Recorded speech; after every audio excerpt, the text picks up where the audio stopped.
council sitting this morning, where my colleague Kamchemenza is handling matters. We have already broadcast. So that the bill be stopped. Honorable members, we are now properly constituted, so we can start transacting business. Order number 1, administration of oath. Order number 2, communication from the chair. Order number 3, messages. Order number 4, petitions. Honorable members, we have a petition by the member for Lamu East. Is the member for Lamu East in the house? You may proceed.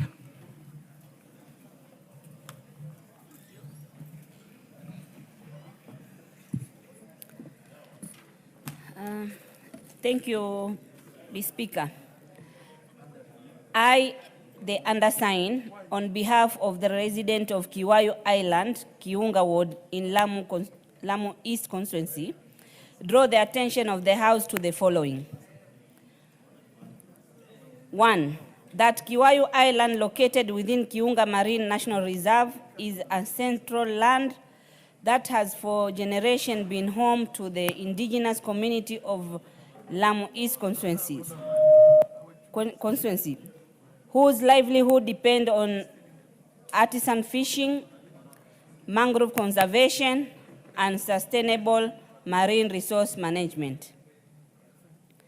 2, that the community has historically practiced responsible and sustainable environment stewardship, thereby preserving the delicate marine ecosystem and biodiversity of Kiunga Marine National Reserve, a globally recognized conservation area under the Kenya Wildlife Service. 3, that in recent years, private developers have encroached upon the protected marine reserve area, carrying out unauthorized development and commercial activity that contravene conservation law and undermine the right of the local community. 4, that there are reports of fraudulent title deeds and irregular and land allocation purporting to grant private ownership within the marine reserve, despite the area being protected under the Wildlife Conservation and Management Act, the Environmental Management and Coordination Act, and related regulations. That these illegal encroachments have led to marine habitat degradation, loss of coral reef and fish breeding zone, and biodiversity and the community source of livelihood. Correction. And the destruction of mangrove forest, thereby threatening both biodiversity and community source of livelihood.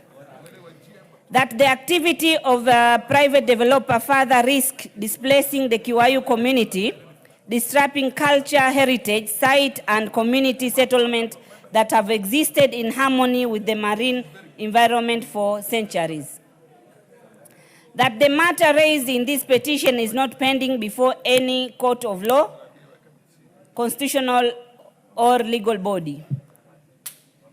Therefore, your humble petitioner pray that the National Assembly, through the Public Petition Committee, inquire into all matter raised in the petition and recommend for 1, recognition and protection of traditional and cultural right of the Kiwayu Island community as environmental custodian and stakeholders in the marine conservation.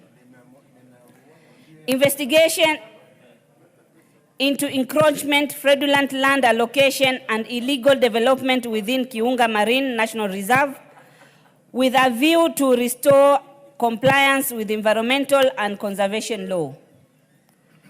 The immediate revocation of any fraudulent or irregular title deeds or lease issued within the marine reserve and ensure the removal of illegal investors and development from the protected area.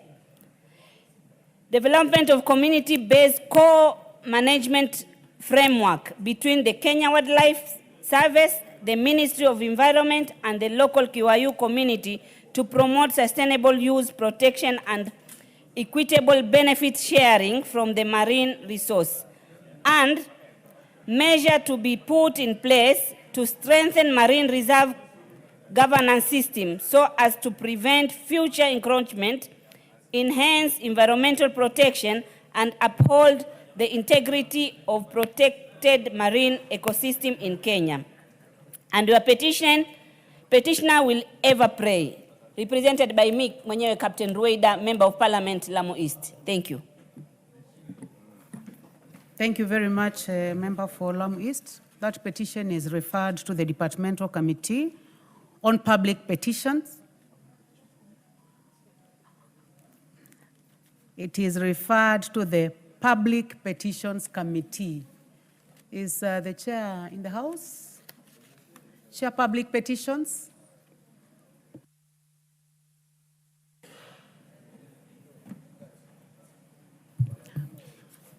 Before I go to the chair, any comments from members on this? I do not see any interest in this at all. So, Honorable Moshangi. Thank you, Madam Speaker. I have heard and listened to the petition, and now that it is properly before the House, I wish to inform the member and the House that we will expedite on it. Thank you, Madam Speaker. Thank you. Next order. Order number 5, papers. Leader of the majority party. Honorable Speaker, I beg to lay the following papers on the table of the House today, Wednesday, November 5th, 2025 morning sitting. The following legal notices, the explanatory memoranda, and accompanying documents from the Ministry of Agriculture and Livestock Development. Legal notice number 167 of 2025 relating to the Sugar General Regulations 2025, and 2, legal notice number 168 of 2025 relating to the Sugar Imports and Exports Regulation 2025. Number 2, annual corporate report for the year 2024-2025 from the Office of the Auditor General. And 3, annual report and financial statement for Kenya Tourism Board for financial year 2023/2024 from the Ministry of Tourism and Wildlife. Number 4, National Government's Constituency Development Fund Board report for the first quarter of 2025-2026 financial year. Number 5, report on the winding up of the Asian Widows and Orphans Pension Fund from the National Treasury. Number 6, reports of the Auditor General and the financial statement for the year ended 30th June 2025 and certificates therein with respect to 1, Danida Primary Health Care PHC Support Program. Number 2, Kenya Citizens and Foreign Nationals Management Services. Number 3, Kenya Local Loans Support Fund, the National Treasury. Number 4, Global Fund Tuberculosis Project number KENT-TNT 4148, Ministry of Health. Number 5, Global Fund Tuberculosis Project number KEN-TNT 2067, Ministry of Health. Number 6, Kenya National Qualification Authority. Number 7, Kenya Education Management Institute. Number 8, Kenya Institute of Special Education. Number 9, National Humanitarian Fund. 10, Intelligence Services Development Fund. 11, University of Eldoret. And 12, Starehe Girls Center. Thank you, Honorable Speaker, and I beg to lay. Thank you very much, Honorable Naomi Wako. Next order. Order number 6, notices of motion. Order number 7, questions and statements. The Honorable Marianne Kitani, is she in the house?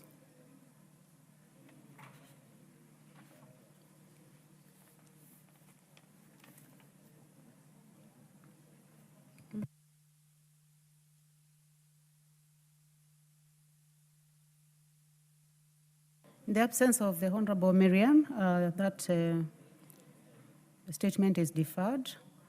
The Honorable Daniel Maduku, member for Nyari Bari Masaba, you may proceed. Thank you, Madam Speaker. Pursuant to the provisions of Standing Order 44-2C, I wish to request a statement from the chairperson of the Departmental Committee on Energy regarding the delay in completion of the last mile connectivity program in Nyaribari Masaba constituency. Honorable Speaker, the last mile connectivity program was introduced by the government to enhance universal access to electricity by connecting households and institutions to the national grid. In August 2024, His Excellency the President William Ruto launched the program in my constituency, Nyaribari Masaba. However, to date, 26 sites identified for connection within the constituency remain unconnected. This delay has adversely affected economic activities and stalled development initiatives in the area. Honorable Speaker, it's against this background that I request for a statement from the chairperson of the Departmental Committee on Energy on the following. 1, the status of the implementation of the last mile connectivity program in Nyaribari Masaba constituency, which was launched by His Excellency the President in August 2024. 2, the reasons for the delay in connection of electricity to the 26 earmarked sites. And 3, the measures being put in place to expedite the connection and ensure that the residents benefit from this initiative as intended. I thank you, Honorable Speaker. The statement is referred to the Committee on Energy. Is the Chair Energy in the House? The Vice Chair? The Vice Chair? In the absence of the Vice Chair, Majority Leader,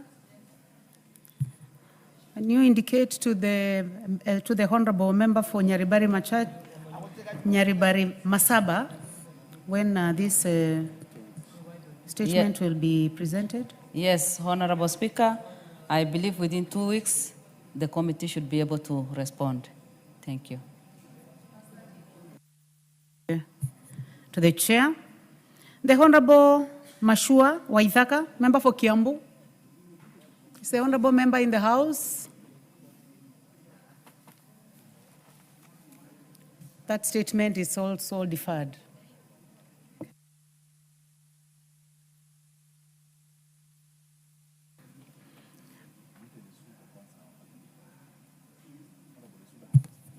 Honorable Esuda, you have a statement. You may proceed. We'll come to you, Honorable Kitani. Thank you, Madam Speaker. Honorable Speaker, pursuant to the provisions of Standing Order 44-2C, I rise to request for a statement from the chairperson of the Departmental Committee on Education regarding the promotions, transfers, and affirmative action for teachers in arid and semi-arid areas, that is ASALs, in the country. Honorable Speaker, on the 12th of August 2025, the Teacher Service Commission advertised 21,313 vacancies for teachers to be filled in accordance with the career progression guidelines for teachers and career.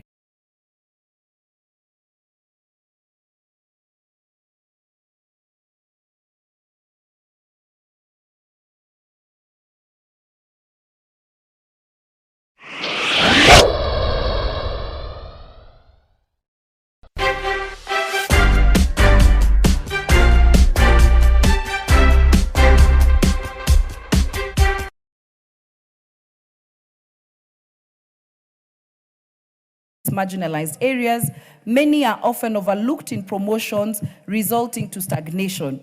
It is therefore imperative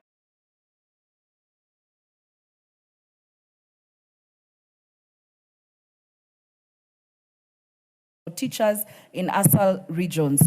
Honorable Speaker, it is against this background that I request for a statement from the chairperson of the Departmental Committee on Education on the following.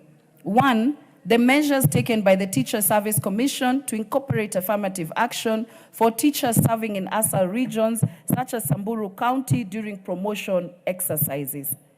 Secondly, an indication on whether TSC has considered to review the requirement of serving a minimum of 3 years in one job group, and whether this period may be reduced to 2 years for teachers in ASAL regions. The steps being taken to facilitate voluntary transfers of teachers who have served in the same station for more than 5 years in order to promote equitable distribution of staff across the country. And finally, Madam Speaker, an indication on when the teachers from Samburu County who were delocalized or who were transferred from their home will be transferred back to their home county in view of the fact that the delocalization policy was abolished by this House. Madam Speaker, I thank you. Madam Speaker. Thank you very much. Member for Kilgoris, anything out of order? It's not out of order. I wanted to joyride on that statement. Because, you may proceed. Madam Speaker, coming from an area more or less like the one for Honorable Lesuda, I just wish that when the statement is issued, that they address this issue of promotions very well.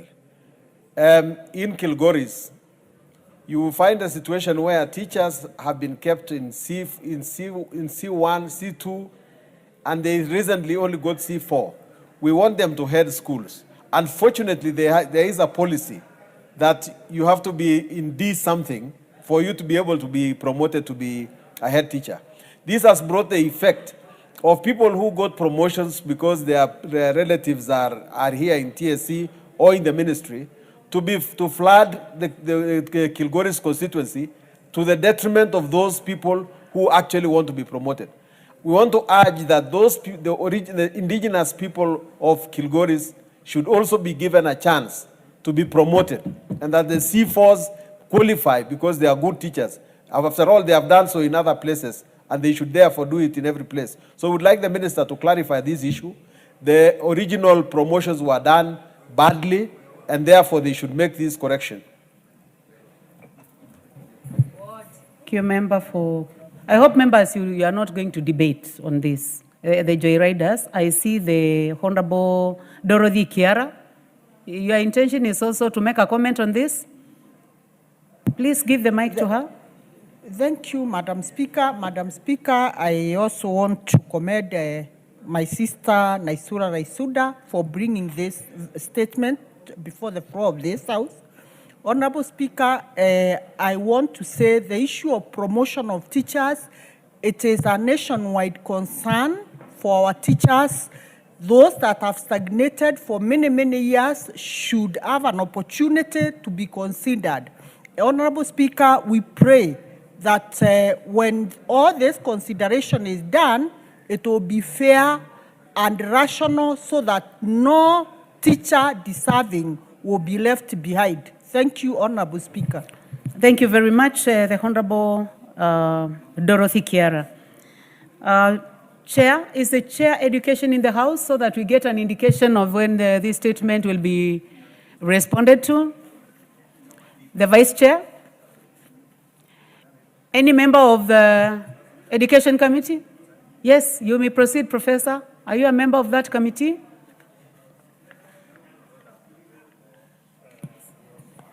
Thank you, Madam Speaker. We can give the report in 2 weeks' time. It is very well. Professor, next order. Next order. Before we go to the next order, I would like to indulge the Honorable Marianne. The Honorable Marianne Kitani, please present your statement. Thank you, Madam Speaker. Honorable Speaker, pursuant to the provisions of Standing Order number 44-2C, I wish to request for a statement from the chairperson of the Departmental Committee on Administration and Internal Security regarding rising cases of insecurity in Terik Ward in Aldai constituency. Honorable Speaker, in the recent past, there has been rising cases of insecurity in Terik Ward, specifically in Kipchemwon village in Aldai constituency. For instance, on the 3rd of September 2025, unknown individuals broke into the house of Mr. Dennis Chebai Chesoli of ID number 29406317 and stole valuable items and electronics. The incident was reported to Kapkerer Police Station under OB number 05/03/09/2025. Despite the efforts made by the area chief to provide a list of suspects believed to also operate in Vihiga and Kisumu counties, which are neighboring counties, no arrests have been made to date. The situation has caused the residents to live in fear for their lives and property. Honorable Speaker, it's against this background that I request for a statement to the chairperson of the Departmental Committee on Administration and Internal Security on the following. 1, immediate measures that the government is putting in place to enhance security in Terik Ward in Aldai constituency. And 2, the status of investigation into the incident reported to Kapkerer Police Station under OB number 05/03/09/2025. And 3, measures being put in place to coordinate security operations across bordering counties of Vihiga and Kisumu to address inter-county security challenges. I thank you, Honorable Speaker. Thank you very much, Marianne. Chair? Yes, you may proceed. I can see where you're seated. I was trying to locate you from the place where you normally sit. Thank you, Madam Speaker. Madam Speaker, listening to the Honorable Member for Aldai, I used to think insecurity is prevalent in our area, where we actually fight day and night, cattle are stolen, people are killed. But in this particular case, I'm worried that there are people who will come to your boma and steal your cows and divert it through other means. We'll be able to respond to the House in 2 weeks, Madam Speaker. Thank you very much. Thank you very much, Vice Chair. I would like to give a chance to the Honorable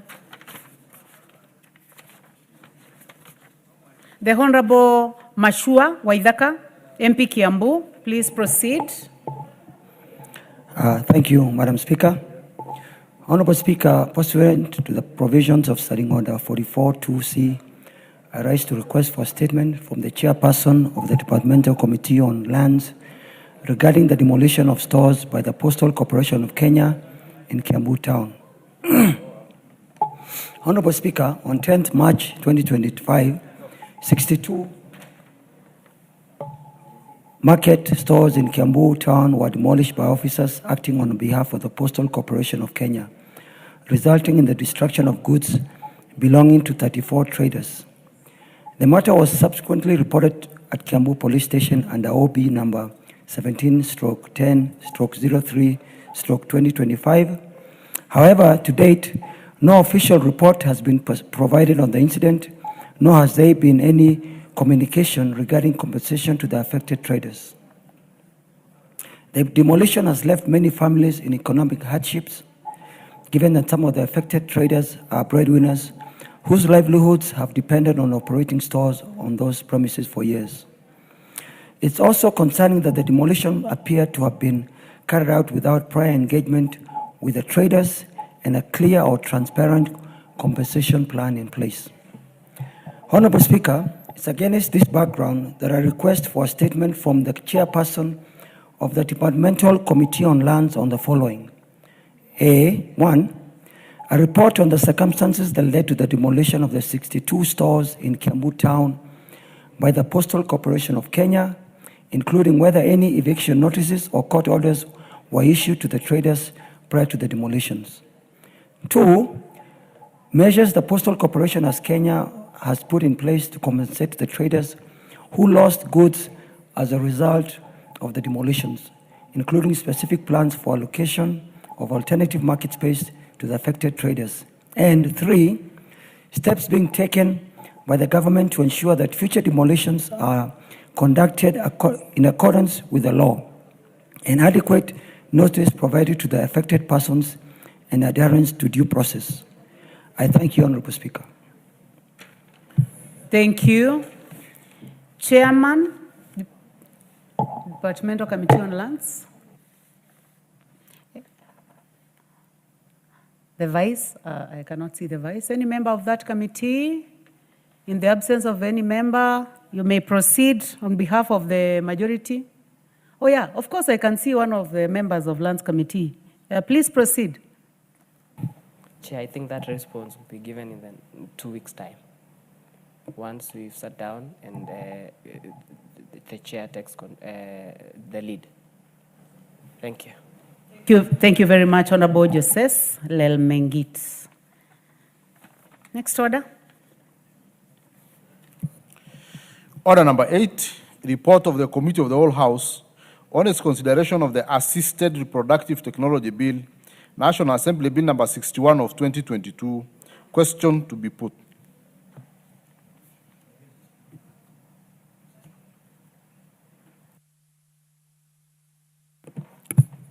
Honorable members, I now put the question that the House do agree with the report of the Committee of the Whole House on its consideration of Assisted Production Technology Bill, National Assembly Bill number 61 of 2022, except clauses 2, 8, 14, 27, 30, and 52, and its approval thereof with amendments, and seek leave to sit again. Will as many as have that opinion say aye? Aye. Will as many as have a contrary opinion say nay?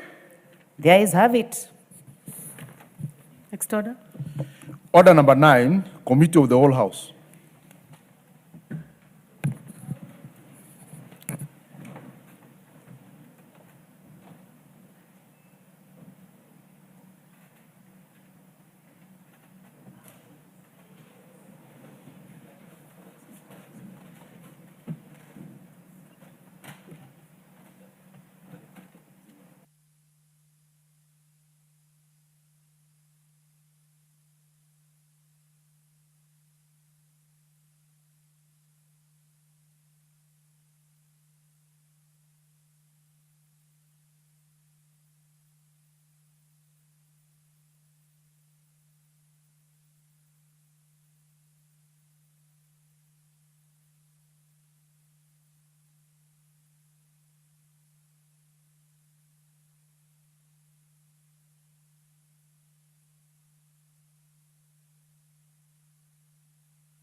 Honorable members, we are in the Committee of the Whole House. This is a continuation of the Assisted Reproductive Technology Bill, National Assembly Bill number 61 of 2022. As you may be aware, we had 6 clauses that remained, and that is what we would like now to finalize. Clause 8. I propose the question that Clause 8 be part of the bill. Chair. Honorable Dr. Nyikal. Chair, we propose that the Clause 8 be amended as in the order paper, and the justification of this is that there is need for collaboration between the national government and the county government in access to delivery of assisted reproductive services.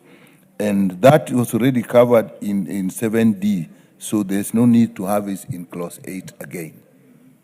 Thank you. Order, Chair. Chair, I think we would like to start with the amendment by the Honorable Peter Kaluma. I would like to give the Honorable Peter Kaluma the opportunity in the absence. I can hear the voice of the Honorable Mili.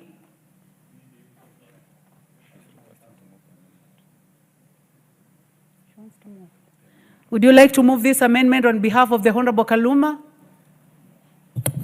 Yes, I can, in good faith, even though I don't agree with it. But I can move because I've actually agreed that I move for him. Agree with it, so you don't move the amendment. You have already put on record that you do not agree, so then you... No, I could, Chair, I could actually move and then let the House decide. But I don't agree with the amendment.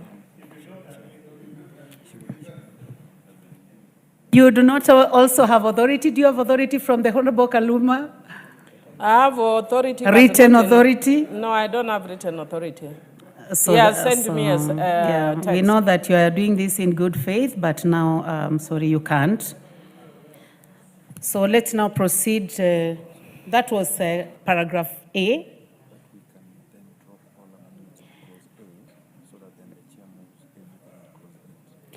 So, honorable members, I'm going to drop everything in clause 8 and allow, by the Honorable Kaluma, and now allow the chair to move the amendment.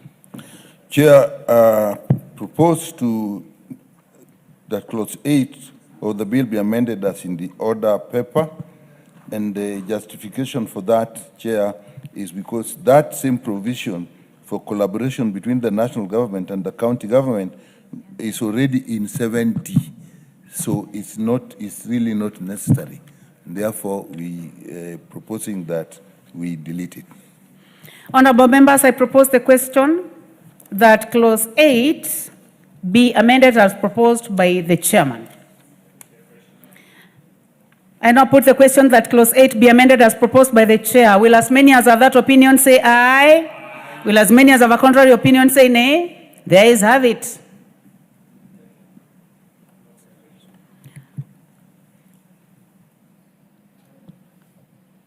I now put the question that clause 8 as amended be part of the bill. Will as many as have that opinion say aye? Will as many as have a contrary opinion say nay? The ayes have it. Clause 14. I propose the question that clause 14 be part of the bill. I'll give a chance to the Honorable Kaluma. That one now is dropped. The Honorable Chair, you have an amendment? I propose that clause 14 of the bill be amended as in the order paper, and the justification for this is as in the original bill, it was restrictive. So it is amended to give all persons access to the reproductive technology services subject to certification with a specialized by a doctor with specialized knowledge in assisted reproductive technology. In the other one, it was saying a doctor, and therefore we are making it more specific. Thank you, Chairman. Honorable members, I propose the question that clause 14 be amended as proposed by the Honorable Dr. Nyikal. The Honorable Millie Odhiambo. I just need clarification from Honorable Nyikal. From what I have, unless I have the wrong thing, what he's proposing is to replace medical doctor with an assisted reproductive technology expert. Unless I have an older version. Dr. Nyikal, would you like to clarify? Dr. Pukose, I can hear your voice in case I have very loud. I know you are a a gynecologist. more updated. You are not a order gynecologist. paper then. You are a surgeon. Yeah, your voice is very loud, so I would like to give you a chance after Dr. Nyikal. It's exactly the same as what Honorable Meli has, and the difference was that in the original bill, we were just talking of a medical doctor, and now we are talking of a doctor with specialized knowledge in assisted reproductive technology. That is basically what we have. Did you give us the justification? The justification. That is the justification? Okay, Dr. Nyikal. Dr. Pukose. Thank you, Chair. Chair, I'm not a gynecologist. I'm a general surgeon. And just want to support the position put by the Chair that we are talking about a specialized doctor, because you see, for somebody to offer assisted reproductive health, that person needs to be a gynecologist. So in other words, we are referring to somebody who is an expert in that field, not just anybody else, because when you leave it open, then anybody else can offer that service. So we want somebody who is qualified to do the job. Thank you. Honorable Millie. Honorable Millie. She's consulting. Thank you, Chair. Chair, I think I get the gist and I'm okay with the proposed amendment. Thank you. Honorable members, I now put the question that clause 14 be amended as proposed by the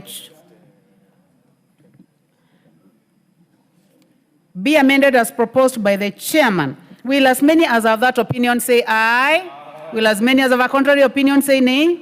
The ayes have it. I now put the question that clause 14 as amended be part of the bill. Will as many as have that opinion say aye? Will as many as have a contrary opinion say nay? The ayes have it. Clause 27. I propose the question that clause 27 be part of the bill. I'll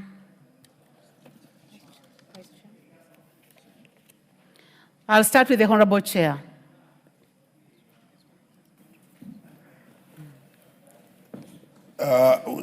Chair, we propose that clause 27 of the bill be amended as in the order paper.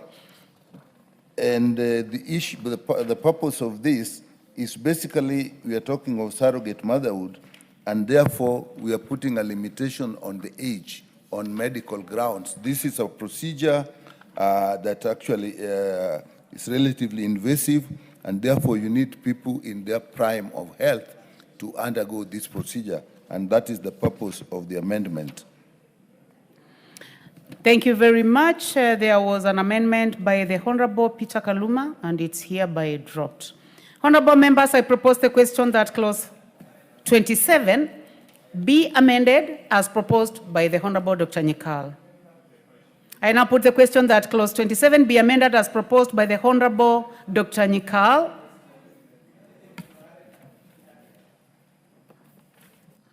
Yes, Honorable Millie, member for Suba North. Thank you, Chair. Chair, whereas I have no problem with the proposed, the substantive part, I just wish to record that I have a problem with clause 3 that says where the surrogate mother or intended parent has no genetic connection with the child, the surrogate mother shall, subject to a court order, relinquish all parental rights and responsibilities at birth over the child to the intended parents. And the reason I'm saying this, Chair, is because assuming somebody like me wanted to get a child, it therefore means that I'd have to go to court to get an order. And the issue of childlessness is very stigmatizing. I raised it with the committee. The committee did not agree with me, but I think I wanted to go on record that I don't agree with the committee on this. There's no reason to stigmatize a woman father when they're already having a problem not having a child. Not everybody is brave like me to come up before people to say I have no child. I know, for instance, at this house, there are many people who are childless, but they can't say in public. Some of them can tell me, but they can't say it in public. I know many people who would speak to me about the issue of childlessness. But now when we subject them to go again to court to get a court order, it's very traumatizing. And I remember, and I want to say that when Honorable Joyce Lay raised the issue here before the House, she broke down and cried. Madam Chair, the only tears we need to be shedding is for Baba, not because we are childless, Madam Chair. I think I wish the committee would drop this, but again, because I know I presented before the committee and they made that decision, I would want to plead with the House that if you could put a question to each of them and hopefully persuade the House to drop this subclause 3. Would you like to make some comments for the comfort of the House? You are the one who is going to do it? No, he'll do it, but I'm also... You may start, no I'm problem. also contributing, pardon? Yes, you proceed. Yeah, Madam Chair, I very understand the comments of the sentiments of our Chief Whip. But, Madam Speaker, the rationale is this, that if there is no genetical connection between the parent, you and that child, then you have to go through the same process as an adoption. Because then, you know, that is not a normal procedure. So the way we go through adoption procedures in court is why we have to do the same, because there is actually no other connection between you and that child. So you have to look for a legal connection, and the connection can be given to you by court. Honorable Mili, who would you like to inform? I wanted to inform the member on the floor. It depends on whether you would like to be informed. Member for Kilgoris, would you like to be informed by the Honorable Mili Odhiambo? Or if I'm still on the floor, maybe I can take the comments and then I can continue. Okay.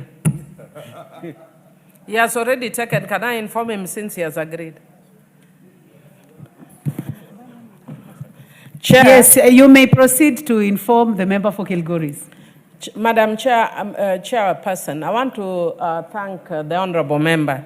And I know he's very well-meaning because he wants to make sure that the process is above reproach.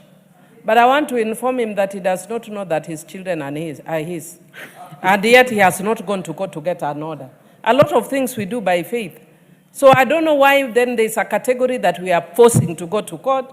When our own children, especially as men, you don't know, the only person who knows whether a child is theirs is the mother. You as a man, you don't know whether the child is yours. But we do not go to court for you to confirm whether those children are yours. So that is the information I wanted to tell you, that you do not know whether the children are yours.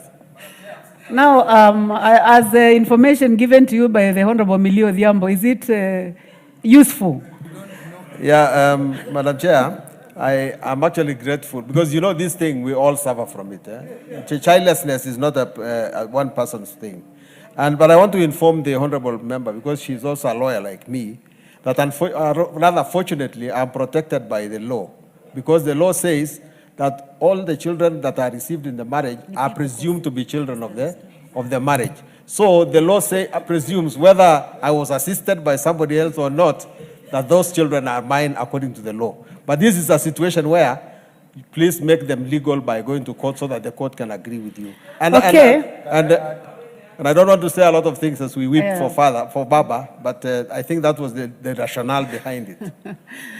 The Honorable Charles Nguna, member for Mwingi West. Thank you, Madam Chair. While I support the sentiments from Mili, Mili is becoming too harsh for men. You cannot just come and tell us we don't know whether the children we are siring, they are from our genetic composition. So, Madam Chair, I guide you to force Mili to withdraw our sentiments, because they are very harsh on parents, especially those who are very sensitive on this issue. No. Mili is at liberty to debate whichever way she chooses to debate in this house. And you know that she has more experience than I believe everyone who is seated in this house today. So, and she has a freedom of speech. This is a house of debate, but we also take your comments, Honorable Charles Ngusia Nguna. The Honorable Dr. Pukose. Dr. Pukose, member for Endebess. Chair, I just wanted to support the position taken by the chair that we know the Honorable Mili appeared before our committee, and this is something that was exhaustively discussed. And the position of the committee is as per the amendment that has been presented by Dr. Nyikal. And therefore, I think, Chair, you can just put the question so that we dispense with this matter. Thank you, honorable members. I now propose a question that clause 14. I now put the question that clause 27 be amended as proposed by the Honorable Dr. Nyikal. Will as many as have that opinion say aye? Will as many as have a contrary opinion say nay? The ayes have it. I now put the question that clause 27 as amended be part of the bill. Will as many as have that opinion say aye? Aye. Will as many as have a contrary opinion say nay? The ayes have it. What is out of order, Honorable Mili? Thank you, Madam Chair. You've been overtaken by events, but I just want to say, even for purposes of for the next things, that I'd actually indicated that I agree. And Honorable Pukosa is actually saying the truth when he says that we discussed this at length at the committee. And I want to thank the committee that agreed with them in actually almost 3/4. But I didn't agree with them on some things which I thought were very fundamental. But when you put, a blanket question, I cannot say yes or no because I don't agree with the 3, but I agree with the rest. So I just want to put it, to have it go on record that I don't agree with the 3 for the same reasons that my dear brother Honorable Sunkuli has said, that if we make the law, then the law will presume that all these children are yours. So he actually used argument to really support me. But it is, I don't know why we are so fearful of these children, but that be that as it may, I let it rest and thank the committee for at least the very progressive parts. Yeah, but I'll let this rest. Thank you. So next order. Close 30. I propose a question that clause 30 be part of the bill. Chair, I start with the Honorable Kaluma's amendment, which is hereby dropped. Chairman, you may prosecute this amendment in clause 30. Chair propose that clause 30 be amended as in the order paper. And if you actually look at it, this carries more of the discussion that was going on, because this is to align the adoption of the intended parent, which is ideal since the bill does not encourage commercialization of services where there's no genetic connection with the child born through assisted reproductive technology. The requirement for the court process gives enhanced protection. Actually, this is more relevant to the discussion before, and I want to actually explain it a little more. In assisted reproductive technology, when you use the gametes, that is the sperm and the ovum, it is possible that the ovum may come from one of the intended parents, or the egg may come from one of the intended parents. And so, when you then get the child has a genetic connection to one of them. But you can also have a situation where both the ovum and the sperm come from different persons and then put in a surrogate mother or that mother. In that case, the baby has no connection with the both intended parents. And that is what was bringing that in that case, it's more protective to have a court, therefore, giving consent and like an adoption. And that is actually the logic. And Honorable Millie was also right that then you bring a process which was not there. But the committee felt, and still I think the committee feels, that where there is no connection at all, genetic connection, there's need to put further protection. And that is the essence of that amendment. I now propose the question that clause 30 be amended as proposed by the Honorable Dr. Nyikal. Any interest in this? Would you like to make comments on this, or is anything out of order? The Honorable CNN. Chair, I am just on point of order. I would like to be explained why are Kaluma's amendments being dropped? And he never consented. Actually, he was to appoint me to represent him in these amendments, but I think he lost my contacts. The Honorable Kaluma is not in the House today. The House is aware where he is actually today, and he didn't authorize anyone in writing to move these amendments on his behalf. So that is the reason. That is how it is done in this House, Honorable CNN. Honorable Millie Odhiambo.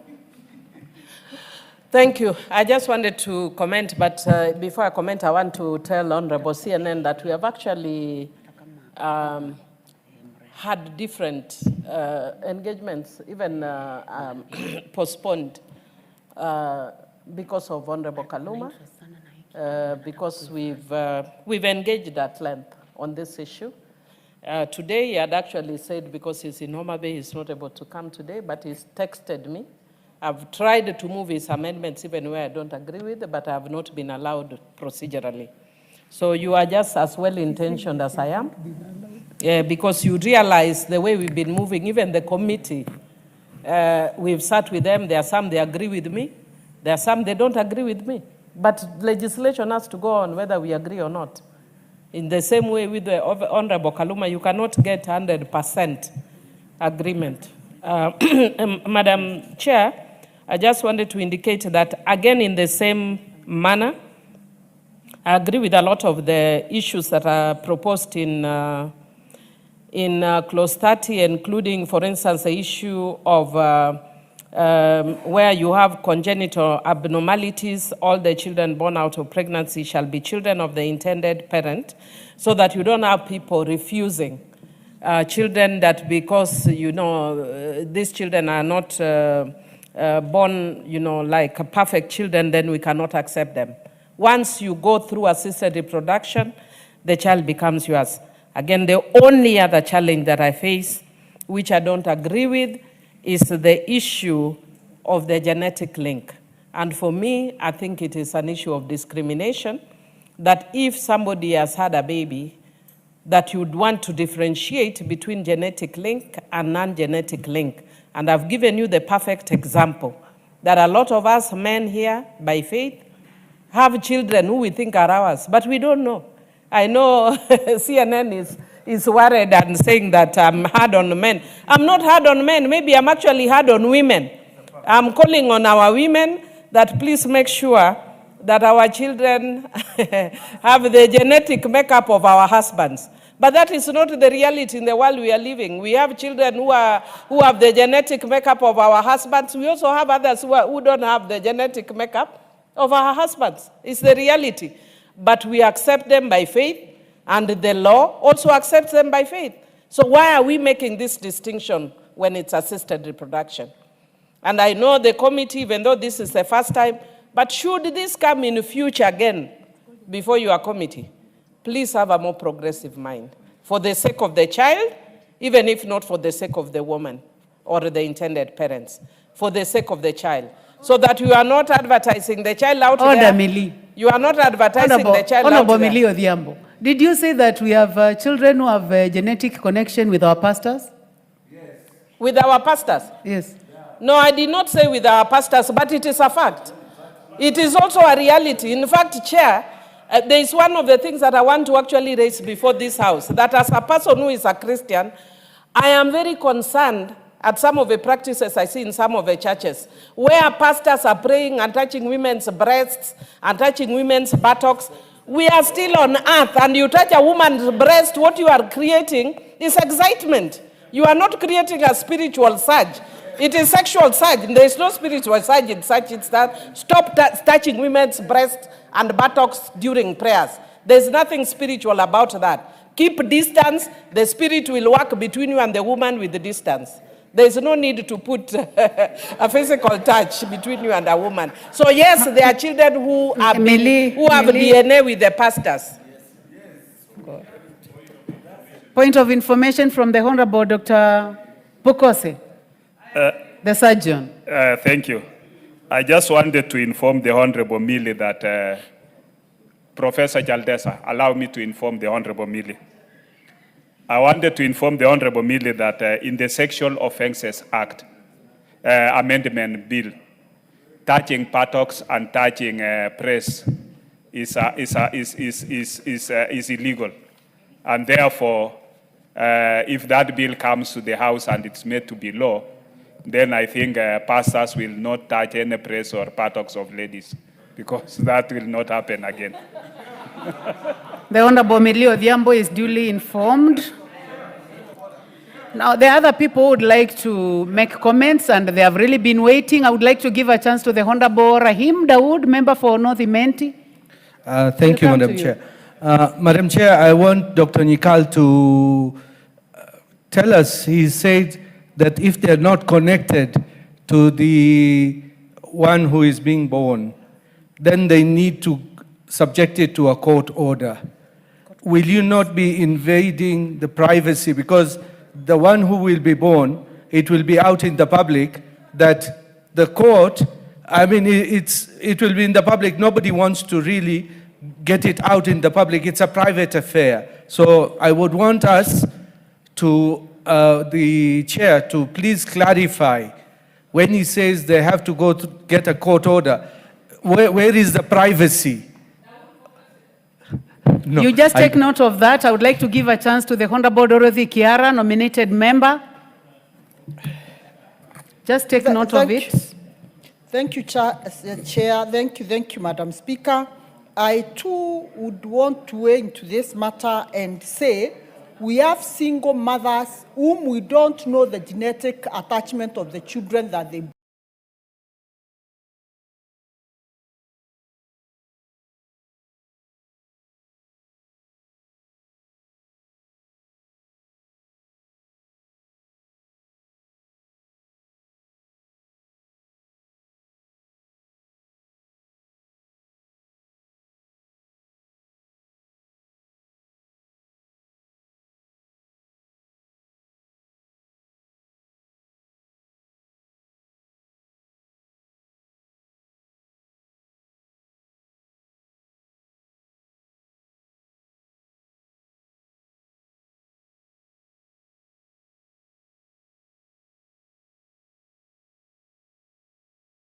bring up.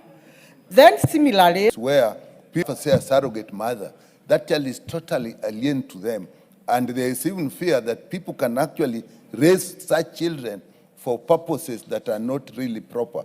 That is why there's need for further protection.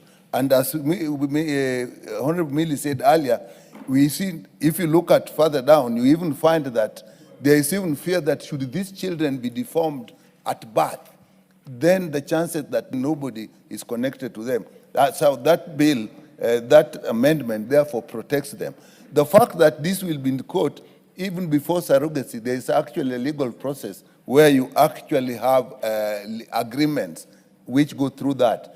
And even in adoption, normally, this will go through courts. So by the time people make this decision, all the issues of privacy, to some extent, they have considered them and they have looked at them. But what is important, remember that 20 years later, this is and if this protection were not put in place, then there's no genetic link, then these people are at risk. So you must look at the issue of privacy when the child is being born, and also the welfare of the child later on when they are an adult on their own. And that is the need for this protection. That's good. Professor Jaldesa, or you are there to give moral support to Dr. Nyikal? Yeah, because you are standing there and actually sharing the notes. Honorable members, I now put the question. Yes, member for Kilgoris, make it quick, please. Sorry, I just had a point of order because just to put the record straight about this issue of about having children within that are not yours during the marriage. They are not there by faith, but by law, because there's a presumption of law. I just wanted that correction. The law says so, that they are your children. So it's not by faith. Okay.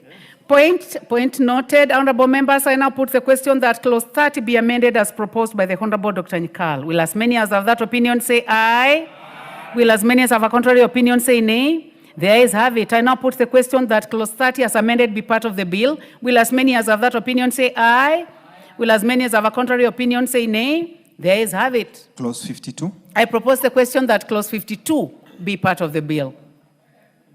The first opportunity is to the Honorable Peter Kaluma, and it is hereby dropped. Chair, you may proceed. Chair, we propose that the clause 52 of the bill be amended as in the order paper, and this was actually relating to the authority given to the cabinet secretary to make regulations, and therefore clarifications were being made. And in A, when we talk of embryos planted in a womb, and therefore substituting the word transferred to, that's a much better word than the word being planted. And informed consent is basically, if you just say consent, it is better to add the word informed. And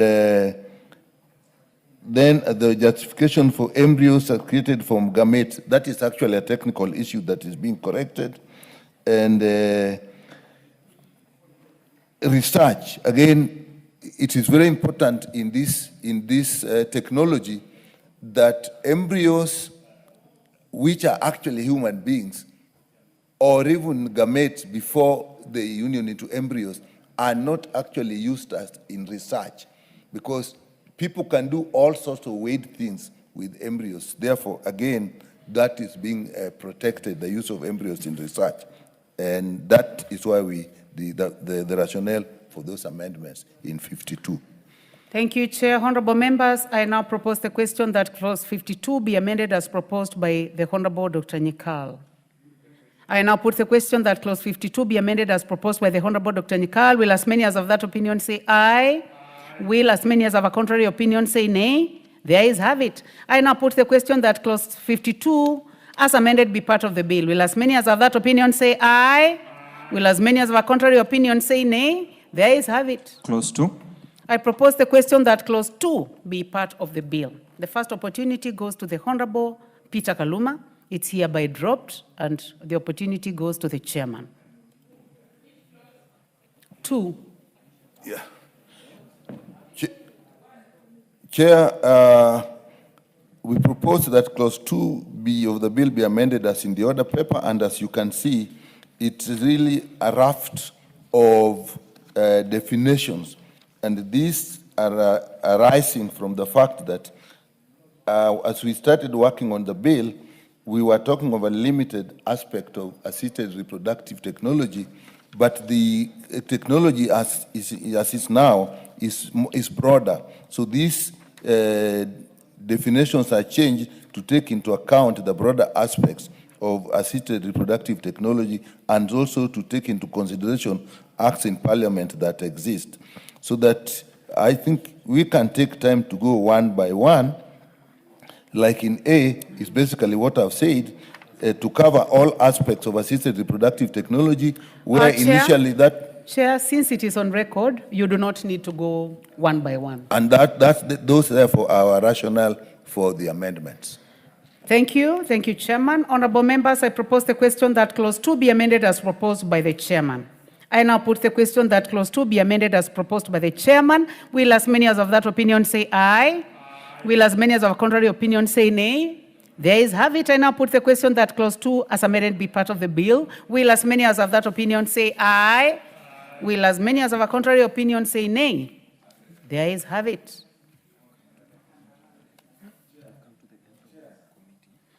Honorable members, you have anything out of order, Honorable CNN? I've got an issue with this clause. Chair, I know couple means male and female. Charles Ngusi Anguna? The definitions, clause 2, the one we've just... Unfortunately, it's overtaken by events already. It's already overtaken. Sorry about that. Honorable members, we have come to the end of this bill, a very important bill. I would like to congratulate all of you who participated.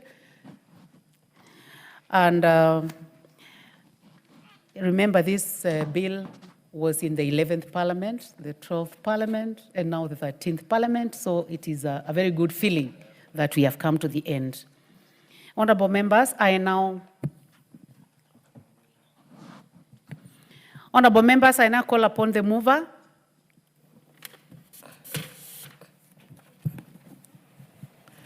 Madam Chair, did we look at the title? We did earlier. It was already done last time. Okay, thank you.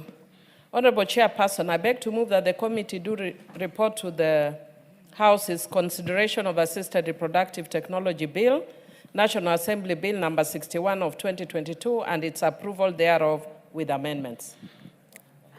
Thank you. Honorable members, I put the question, which is that the committee do report to the House its consideration of the Assisted Reproduction Bill, National Assembly Bill number 61 of 2022, and its approval thereof with amendments. As many as have that opinion say aye. Aye. As many as have a contrary opinion say nay. The ayes have it. Honorable members, Mr. Speaker,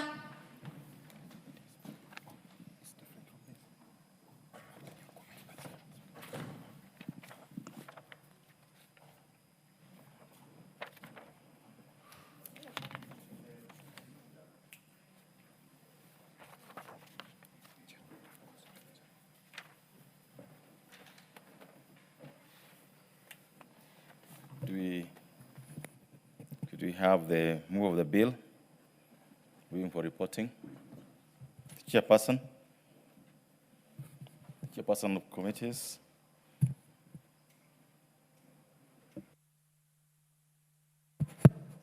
Thank you. Honorable Speaker, I beg to report that the House, I take that again, Honorable Speaker. I beg to report that the Committee of the Whole House has considered the Assisted Reproduction Technology Bill, National Assembly Bill number 61 of 2022, and approved the same with amendments. Thank you. The move of the bill. Honorable Speaker, I beg to move that the House do agree with the committee in the said report. I also request Honorable Irene to second the motion for agreement with the report of the Committee of the Whole House. Honorable Rembo, Yep. go ahead. Yes, Honorable Speaker, I second. Thank you. Members, therefore, I do propose the question, which is that the House do agree with the committee in the said report. You, Honorable Elisha, you want to say something on this? If there's Honorable Jamal, you want to say something on this? Yes, this is a point at which you can make a comment on this. You got the mic already actually with you. Yes. Thank you very much, Honorable Speaker. Honorable Speaker, I would like to take this opportunity to thank the Departmental Committee on Health, more so the chair, the Honorable Dr. Nyikal, bearing in mind that the Honorable Dr. Nyikal was in the 11th Parliament, 12th Parliament, and the 13th Parliament, and he was very, very keen to make sure that it happens. I would like also to take this opportunity to comment the effort that was made by the Honorable Millie Odhiambo and the zeal that she has shown in this House and outside the House to make sure that we have this bill getting this far. And I would like to thank you very much and tell you that you are not doing it for yourself. You are doing it for this House. You are doing it for so many women out there, some who do not even have a voice, who have been looking forward and waiting to have assisted reproduction being done legally in this country. I would also like to thank the Honorable Kaluma in absentia. He also did a lot of work, and he also, as religious as he is, and as much as he had done so much research, he was willing to give and take and interact with the people in the profession, people like Dr. Nyikal, people like the Honorable Jaldesa, people have a lot of interest, like member for Kilgoris, and so many other members seated in this House. I would like to say that it's a good feeling that the Speaker made a promise to the Honorable Millie Odhiambo that this was going to happen in this House, and it has happened. Thank you, Honorable Speaker, for the opportunity. Said. Honorable this.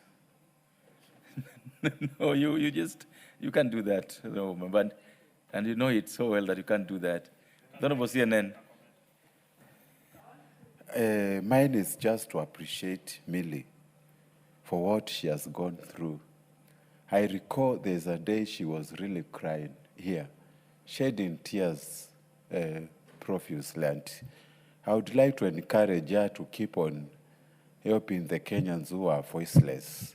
This bill it will help many Kenyans, especially who have got no children. And it is high time we just clear it and remove all the controversies we have been explaining to this bill. So far, Millie, congratulations for this achievement. You've really helped many Kenyans so far.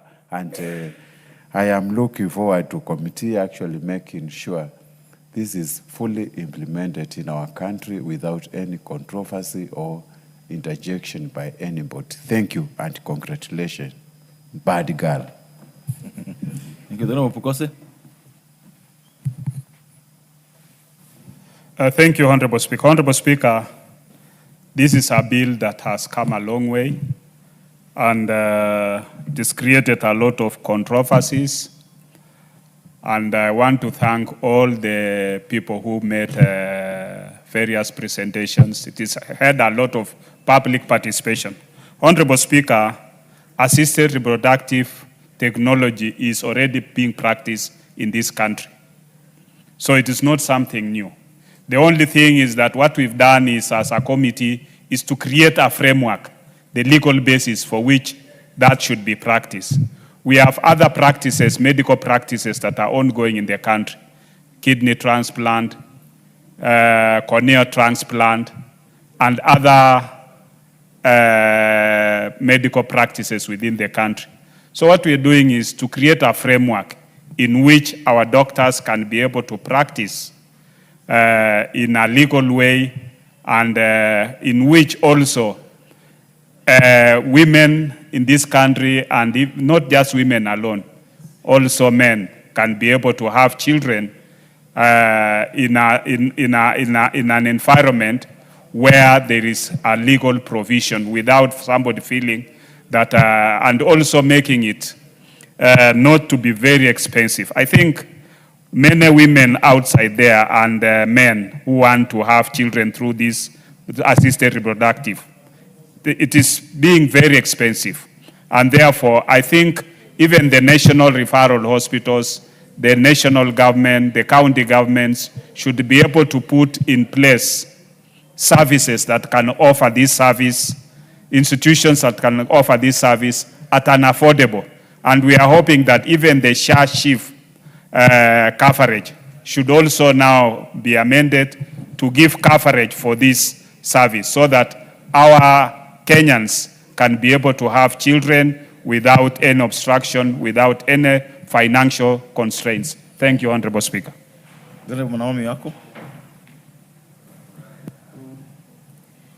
Thank you very much, Honorable Speaker, for giving me this opportunity. I want to congratulate Honorable Millie for coming up with this very important bill and for being very consistent and committed, because this touches on many women in this country.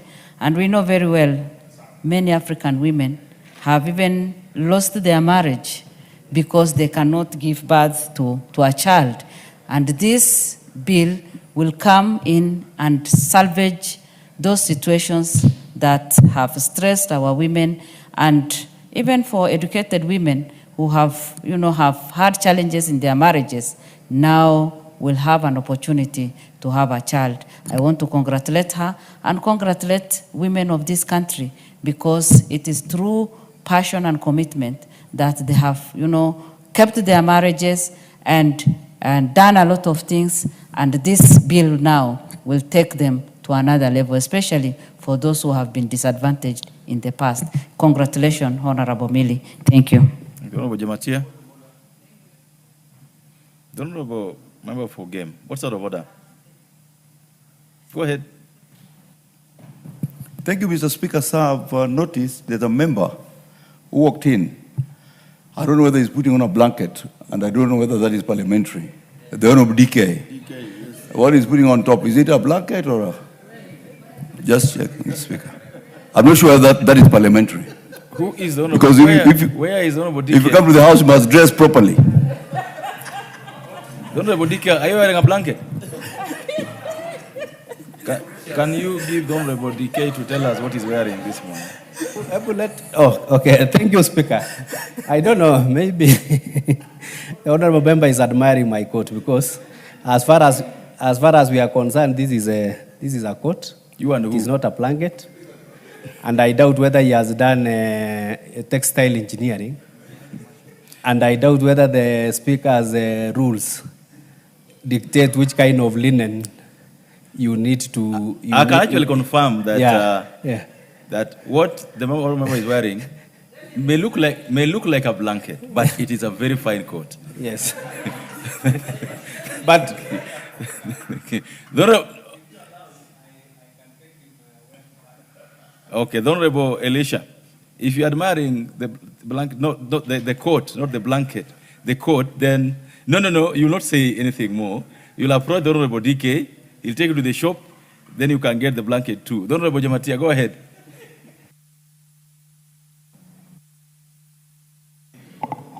Thank you so much, Mr. Speaker. I also want to take this opportunity to congratulate my sister, Honorable Millie, the bad girl, for this very important bill that is before us today.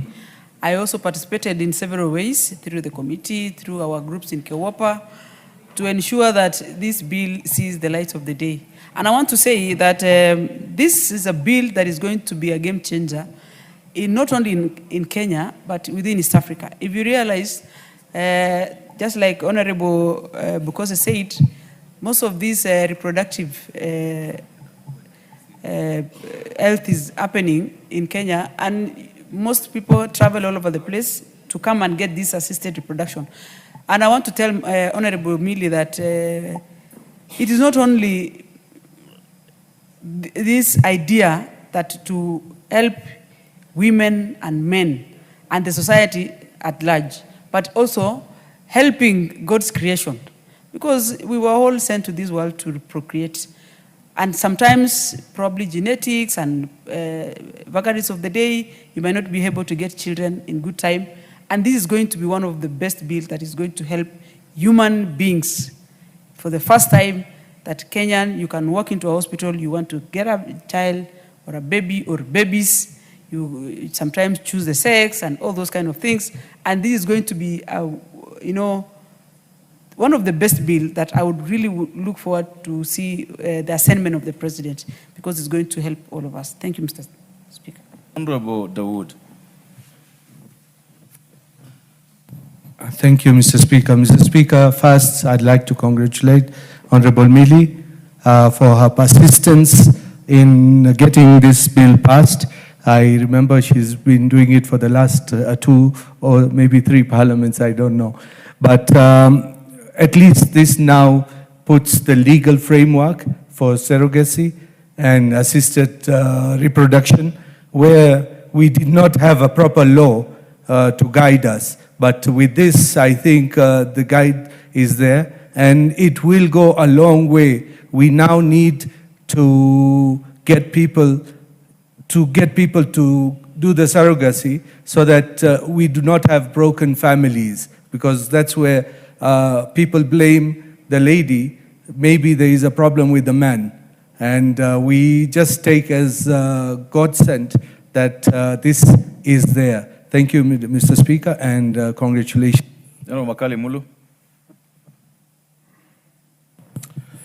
Thank you, Honorable Speaker. Honorable Speaker, I want to take this opportunity to thank you for this opportunity. And secondly, Honorable Speaker, I want to thank Honorable Millie for the passion she has shown in this area of assisted reproductive health. Honorable Speaker. Honorable Speaker, I do remember when we joined this parliament, that was the 11th parliament, me and you and Millie was already in parliament.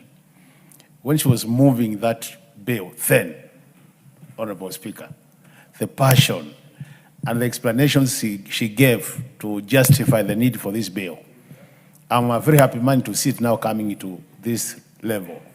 And I want to congratulate her and I wish her well, now that Kenyan women have a legal framework to fall to in case there are challenges, as she explained then. So I want to support her and congratulate her and wish her well, wish all our women well, those who benefit from this legal framework. And Honorable Speaker, thank you so much for this opportunity. Asante. Thank you. Honorable Mrembo.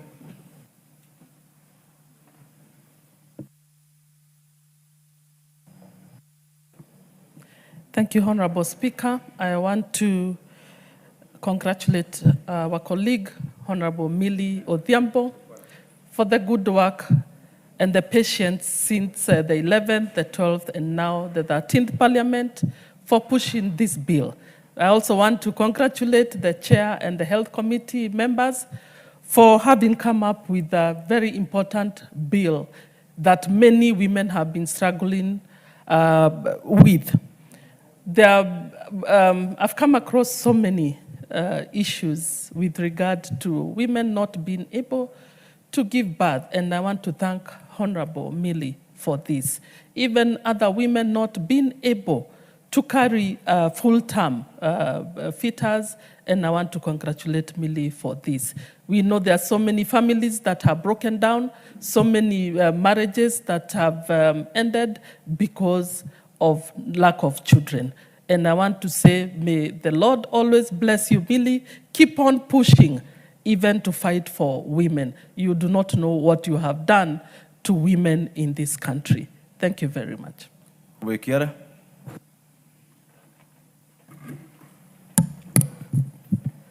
Thank you, Honorable Speaker. Honorable Speaker, I too would wish to join my colleagues by first thanking Dr. Nikal and the entire Health Committee and all those who were involved in this very vigorous process. I also want to thank my sister, my senior, my mentor, Honorable Miria Odhiambo, who has been very, very consistent in fighting for the vulnerable, championing for those that have issues beyond what we can comprehend.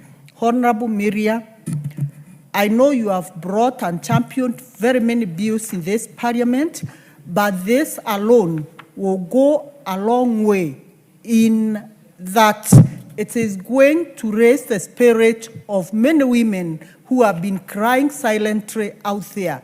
The many women who don't know who to turn to. And I want to strongly say, even one day, that day when you'll not be able to be in this parliament, this particular bill, which has given hope to the crying women of this country and to the men who don't know what to do when their wives are being condemned left, right, center, then, Honorable Miria, I want to say, when you are alive, we want to put flowers on you and say, may the good Lord continue giving you that strength and the spirit to champion the needs of the less privileged, those that God did not give the opportunity to use their own to what we cherish most, that is human life. And you have brought life and a smile to the face of all those other women. Thank you. May God bless you. I want to go on record, Chair, to correct a statement that I said earlier on when I said single mothers. I just mixed up. I was saying just repeatedly what Honorable Miria was saying, that we have very many other men who are taking care of the children who are not genetically connected to them, and still I say a child is a child, regardless of how the child comes into this world. Thank you, Honorable Speaker. Thank you. Dr. Monyenze. And I think Dr. Monyenze will be the last one on this. Thank you, Speaker, for giving me this opportunity to specifically say... Honorable Millie, you'll have a chance at the third reading to say thank you to all these people you want to say thank you to. Go ahead, order. Order. It's okay. Let me take this opportunity to say I am happy that this bill has come to pass. I was there in the last parliament, and I remember the length we went into in trying to have this bill pass. But now that it has come to pass, I congratulate the Health Committee and also Honorable Millie for this milestone. And this one now legally gives us an opportunity for couples and also for people to decide if, also decide when, and how often to have children. This gives an opportunity to even solve some of the gender-based violence issues in the families, and because this problem this reproductive problem has brought so many issues to couples. And this comes about because of the many complications which come along with the reproduction. So now that we will not be having orthodox means of trying to get children, of trying to abort the unwanted children, because now we have a legal document, I now say congratulations and well done, and this will sort a lot of problems. Thank you, Mr. Speaker. I thought you have said enough on this, really. Go ahead. Go ahead. Thank you, Mr. Speaker. Let me start by appreciating the persistence and the hard work of Honorable Mele. When I came in the 11th Parliament, I remember many meetings we had with her, with the technical people, doctors, specialists in all areas, even outside Parliament. And this has come to pass. I also want to appreciate Honorable Kaluma, who actually took a very hard stand and drew to our attention many issues. Because this bill, we are moving very close from procreation to creation. And it is beset with many areas where abuse can occur.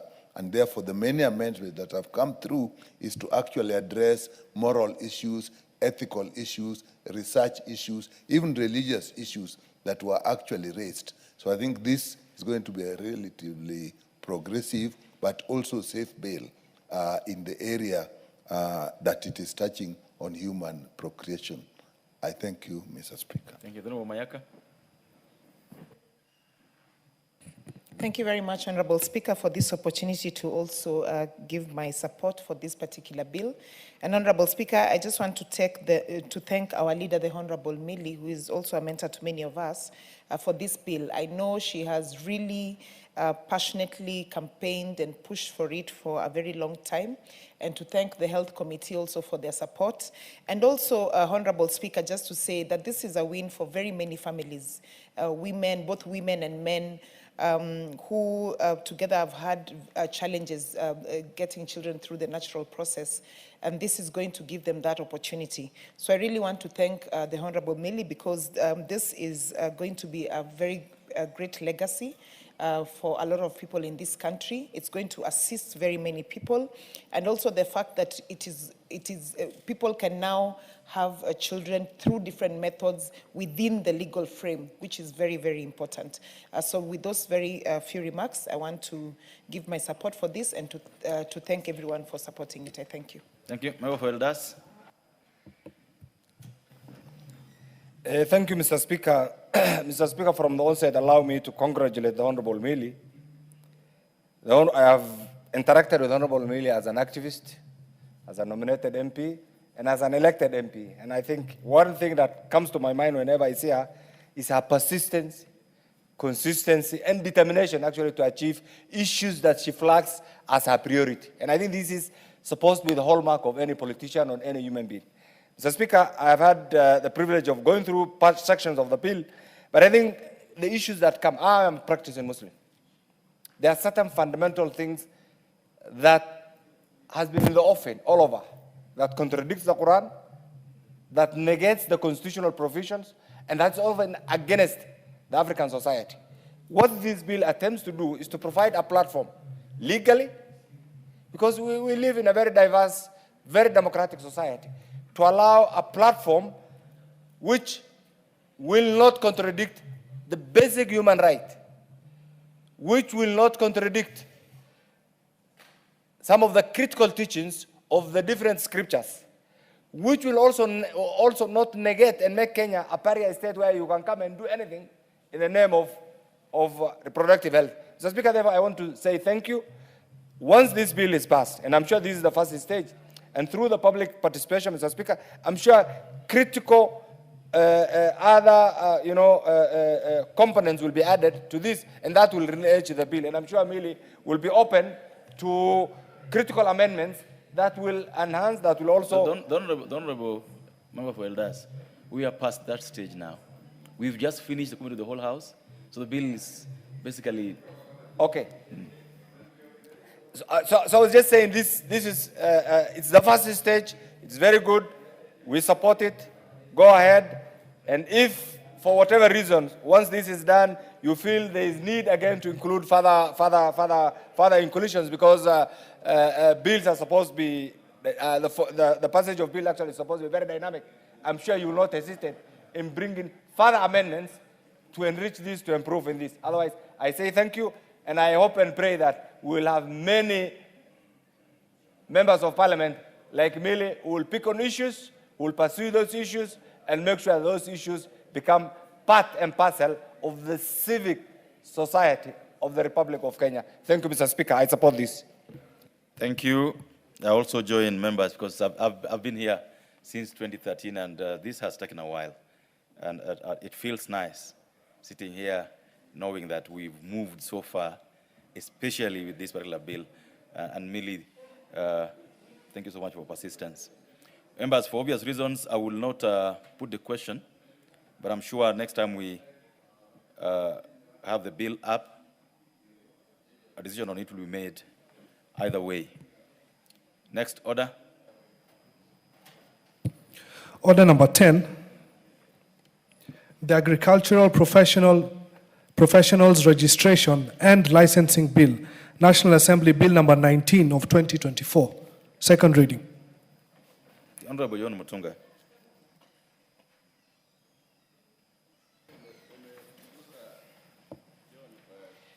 Thank you, Honorable Speaker. Honorable Speaker, I stand to move the Agricultural Professionals Registration and Licensing Bill, National Assembly Bill number 19 of 2024. Honorable Speaker, the principal objective of this bill is basically to provide for a legal framework for the registration, licensing, and establishment of the Agricultural Professionals and Technicians Registration and Licensing Board. Now, Honorable Speaker, we have moved from the board, During the third reading, we'll bring the amendments, which have made sure that this bill is not going to be a money bill. It will be funded basically by the professional fees and the levies. Honorable Speaker, this bill was brought in the last parliament, but it lapsed when the last parliament lapsed. This is a resuscitation of the bill in view of the fact that agriculture is a very important sector, and therefore we need to focus a lot more on how to do agriculture better. Honorable Speaker, Agricultural Professionals and Licensing Bill 2024 seeks basically to provide that legal framework. The bill will aim at bringing forward the professional standards, promoting ethical practice, as well as strengthening accountability in the agricultural sector. Honorable Speaker, the committee did consider this bill and worked on the many issues, and the report is available. Honorable Speaker, the committee did meet various sector stakeholders and came up with the recommendations. These include the Ministry of Livestock, Agriculture and Livestock Development, the Agricultural Professionals Body itself, the association, training institutions in agriculture, farmers and producer organizations, and other relevant stakeholders. The key objectives of this particular bill are, first of all, to address the long-standing gap in regulating agricultural professionals and technicians, which is giving it a framework that is existing in many other professional bodies like the engineers, the medics, the lawyers, and so on. It also comes in to ensure that only qualified personnel are licensed individuals to undertake agricultural advisory. Today, Honorable Speaker, the agricultural advisors are not known. We do not know their professional qualifications. We don't know their technical competencies. We have just as professionals. Honorable Speaker, this bill clearly isolates the professionals, defines the professionals in two categories. Professionals can either be, you can have professionals and technicians. A professional is defined as an individual who has attained a university degree in agriculture or a postgraduate or postgraduate degrees in a related field. And a technician is any person who has been able to do a certificate in agriculture or related field or a diploma in such a field.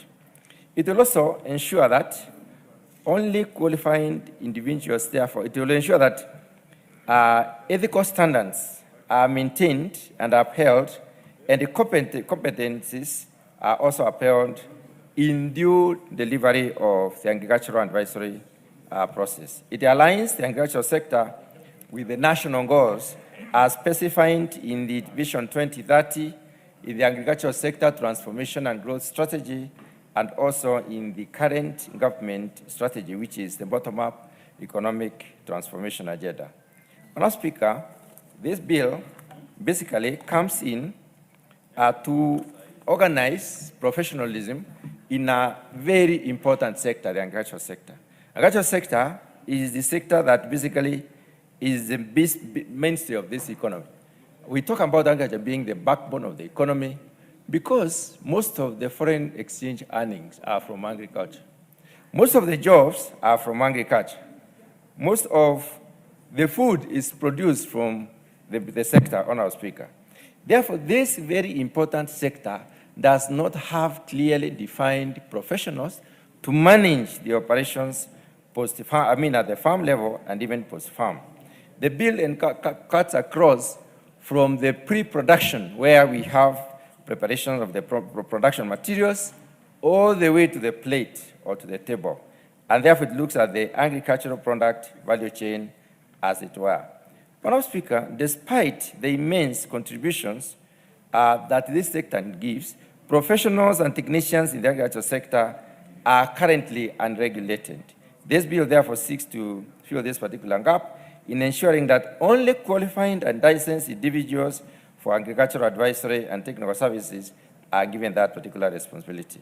The bill will highlight on some of the issues, including establishment of the agricultural professionals and technicians registration and licensing council, whose function will basically be to register, to license, and to regulate professionals and technicians in the agricultural sector. It also will provide for registration for a registrar who shall maintain the annually publish in the Kenyan Gazette a register of all licensed professionals and technicians for transparency purposes in order to make sure that the correct people are basically given the task. Madam Speaker, it will also introduce disciplinary measures through the disciplinary committee set in the bill to handle misconduct and also ensure accountability.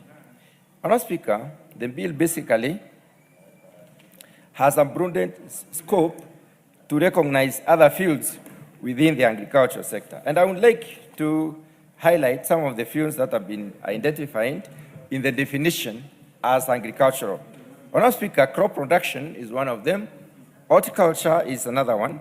Plant breeding is identified as one of the professional components. Seed technology, agronomy, botany, crop science, crop protection, home economics, agribusiness, food science, farm management, animal production, range management, agricultural economics, agribusiness, agricultural extension, agricultural education, agricultural marketing, agricultural policy and law, floriculture, biotechnology, agricultural engineering, soil and water engineering, soil science, agroforestry, and natural resource management. The reason why I've highlighted some of these specialisms on our speaker is because there was a misconception circulating in the social media in trying to indicate that Kenyan farmers will therefore now need to be registered as professionals and they'll have to be paying fees and levies so that they can practice agriculture. This bill does not touch on the farmers. This bill touches only on the advisors or agricultural professionals who are going to be playing a role in the agricultural sector. Madam Speaker, agriculture is devolved. Most of it happens in the county today. But when you look at what has happened, agriculture is dying out. We do not have enthusiasm as used to be. Agricultural institutions are dying out. They are disintegrating. Universities are not growing as it is expected. Populations within the agricultural training sector, training component is also dwindling. The reason is that the importance that the Kenyans have attached to this particular sector, because it has not been given the correct attention. We need to identify professionals so that we can be able to assign them the responsibility of growing the sector as well as enabling the country to move forward in order to move from agricultural producers to other sectors that may support this particular economy. When I speak at one point in time in this House, a certain member alluded to the fact that agriculture should not be highlighted as one of the key important, or it is wrong to say that agriculture is important because we need to move from agriculture, we need to leave the GDP support to around 4% or 3% or less. and then look at other sectors. Honorable Speaker, we cannot move. Most of the countries that have moved to 3% agricultural support did move through the transformation, the agricultural, what we call the Industrial Revolution. And the Industrial Revolution was basically triggered through improvements in agriculture, intensification, and productivity enhancement, so that they produce a lot of raw materials, and therefore did transformative industries, which drove to the extraction industries that they have today. And that is the path we need to pass as a country. The other issue, Honorable Speaker, is that Kenyan agriculture is getting better reorganized. There is investment in the Kenya School of Agriculture.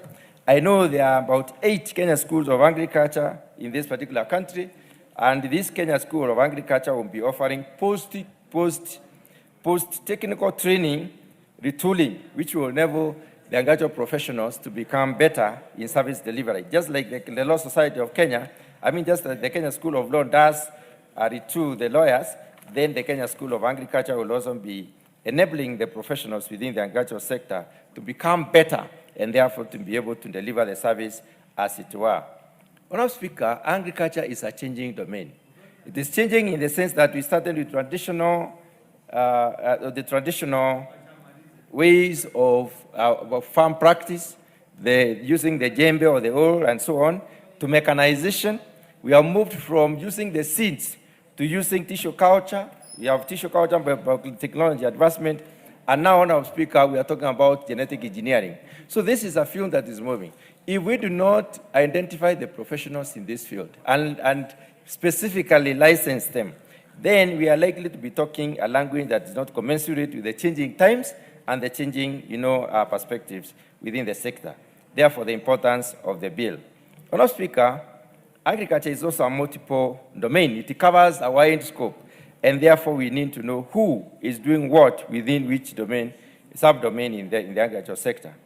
Agriculture is also facing many challenges. We have a lot of challenges today to produce our crops. One of them is the diminishing land size, and we have not moved fast as a country to be able to reason out how do we intensify production, how do we increase productivity. And only a professional body can think through this. And therefore, putting together this professional body will help us to move in that direction and to resolve issues within the agricultural sector so that Kenyans can move in tandem with the times. With the reducing sizes of land, we need to also be able to intensify and increase, optimize on the production. Honorable Speaker, as I conclude, I would like to say that agricultural professional bodies is envisaged in this particular bill to be self-sustaining. It is going to be self-sustaining because it is for sure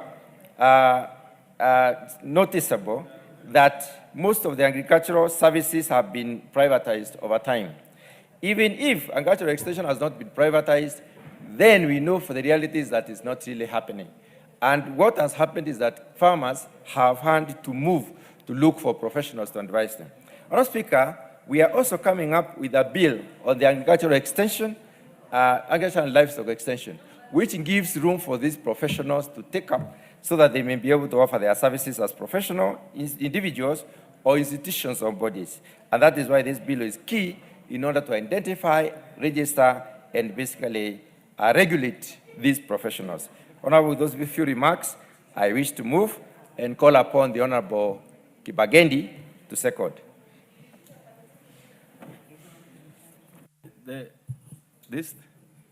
You're definitely not from Kibagendi, are you? No. Take your seat. The Honorable Party keep. Oh. The Honorable Party keep. Okay. Yes. I'm trying to check. Thank you, Mr. Speaker. I'm trying to check my board. There are two Kibagendis in So this this house. is the Honorable Patrick Osero Kibagendi. Yes. Go ahead, sir. Thank you, Mr. Speaker. There is the good Kibagendi and the bad Kibagendi. I'm the good one. Only Kibagendis are good Kibagendis. Thank you, Mr. Speaker. Mr. Speaker, sir, I would like to second this agricultural professionals bill. Mr. Speaker, 40% of our jobs come from agriculture. And not only is it the major foreign exchange earner, but Mr. Speaker, from where we have reached now in the agricultural sector, there is a lot of confusion. Mr. Speaker, you will find a farmer has to rely on an agrovet for purposes of advising him on what chemicals to use, and without any professionalism involved, this has really affected our farmers negatively. We would like to see a trained and licensed professionals who can be assisting the farmers. This used to be some time back. We used to have these officers some time back in the 60s and 70s who would go around and advise the farmers on the acidity, the alkalinity of the soil, and you would find that the farmers would rely on them at times before planting, after planting, and this has been washed away because I think we over-relied on the counties for these professionals. So, Mr. Speaker, this thing cannot be stressed more because the professionalism has been dwindling within the agricultural sector. So, Mr. Speaker, like the chairman has already told us, the issue around farmers, between the farmer and a professional, has been left open to any quacks, anybody who thinks that he knows anything to do with farming, to do with herbicide applications. It has been left to quacks. So it is time that this profession was regulated and we have licensed officers to be advising our farmers. A case in point, quality definitely is dependent on the soil, the way you pluck your tea, and the upkeep up to the time it goes to the factory. Now, these same issues can be related to the agricultural professionals bill because if we had people to advise the farmers, the time of application of fertilizer, when and where, we would not be where we are because we can see the farmers, especially the farmers of the west of the Rift, are really complaining. They are saying the T-bonuses they got, something was totally wrong. In fact, it is now even becoming political. So we want to support this particular bill and get totally trained professionals who will be the link between the farmer and the shops, the various shops that can give professional advice at times that they are needed. So, Mr. Speaker, I beg to second, and thank you, Mr. Speaker. Honourable members, I therefore propose the question that the Agricultural Professionals Registration and Licensing Bill, National Assembly Bill number 19 of 2024, be now read a second time. The Honourable, start with the Honourable Member for Matayos, the Honourable Danga. Honourable Speaker, I want to, from the beginning, support this bill on the licensing and the regulation of agricultural and livestock professionals. Mr. Speaker, this is a bill that should have come much earlier. We remember very well in the early years, 60s, 70s, when Kenya was booming with agriculture, when manufacturing was booming, there were those extension officers under the ministry, and they were doing a good job. They had even the pickies and everything that would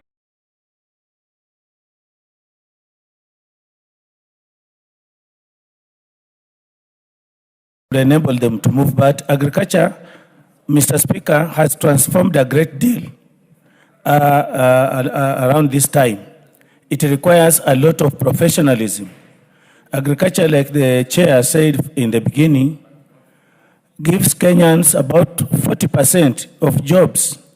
And this is the kind of sector that cannot be left just to everybody, to the quacks, to the agrovet owners, and so on for advice a lot of times. And we are happy that this bill is coming up.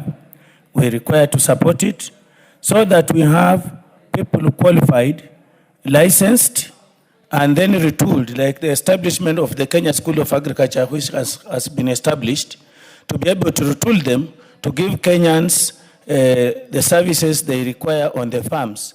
At the moment, Honorable Speaker, Kenyans have again reawakened. Many of them, you go outside in the countryside, you find many of them are really in the farms. Food production is increasing. and even other crops, the cash crops and so on. There's a lot, and the Kenyans are taking them up. This House, Mr. Speaker, has made discussed several bills here and made them into acts to make agriculture vibrant again. This kind of sector needs a lot of support, and it cannot be done by just anybody.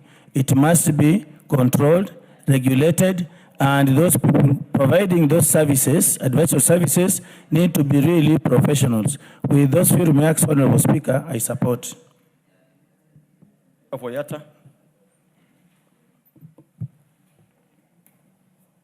Thank you. Thank you, Mr. Speaker.